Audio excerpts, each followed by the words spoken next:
Ladies and gentlemen, you are welcome to the third session of this series of how to improve your memory.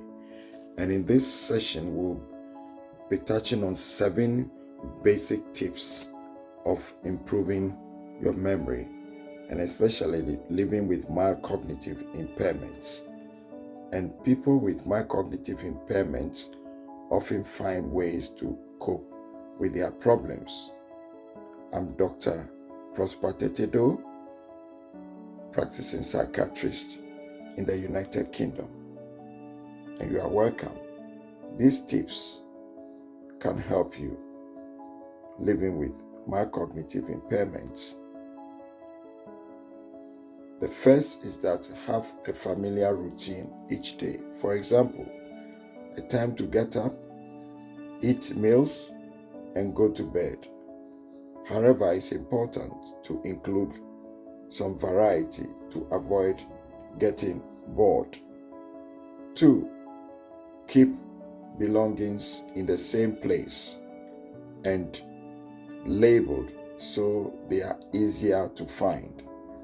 3, use a calendar, diary, or reminders on a phone or tablet to help remember appointments and important events.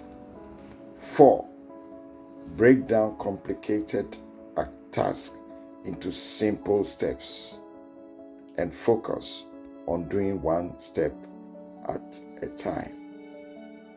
People talk about doing so many things at a time, multitasking, but this may be difficult, so break one step at a time.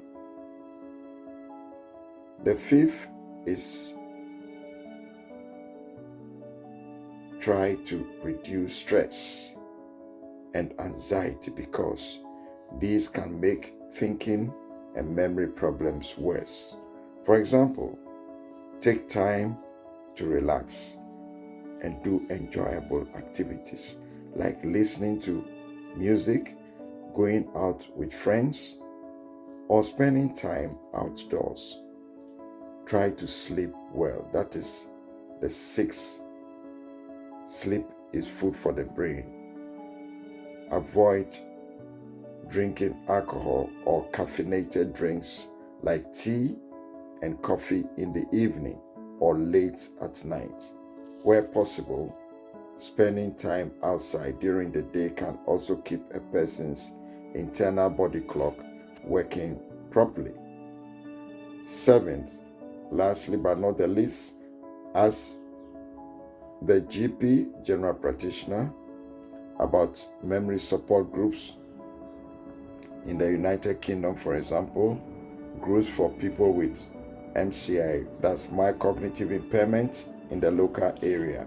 These groups can help people develop strategies for coping with memory problems and staying independent for longer.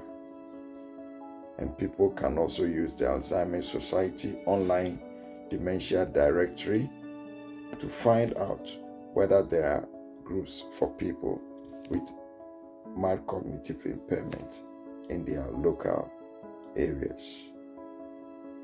There's also a memory book, the Memory Handbook,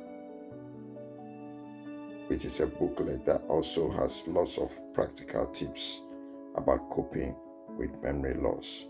And one can apply for that, which is free, to be sent to one by contacting the Alzheimer's Society in the UK.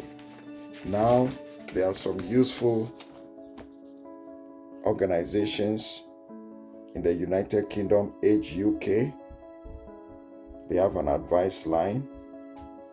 University of the Third Age, which promotes lifelong learning among people in their third age. That is when they are no longer in full-time employment or raising a family. Thank you for your attention, and bye for now.